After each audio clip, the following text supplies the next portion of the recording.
ইরশাদ করেন, যে ব্যক্তি সকালবেলা 3 বার তেলাওয়াত করবে আউযু বিল্লাহিস সামিউল আলিম মিনাশ শাইতানির রাজিম,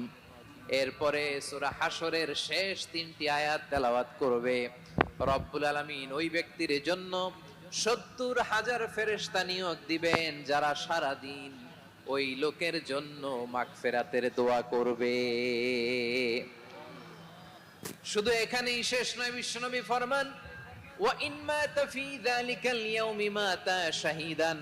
ওই দিন যদি ওই ব্যক্তিটা ইন্তেকাল করে সে শহীদ হয়ে কিয়ামতের দিন আল্লাহর সামনে দাঁড়াবে। সকালবেলা যদি পড়েন 3 বার আউযু বিল্লাহিস সামিউল আলিম মিনাশ শাইতানির রাজিম 3 বার পড়ে সূরা হাশরের শেষ 3 আয়াত যদি তেলাওয়াত করেন, তাহলে আপনার জন্য আল্লাহ তাআলা 70,000 ফেরেশতা নিয়োগ করবে, সারা দিন তারা আপনার জন্য মাগফিরাত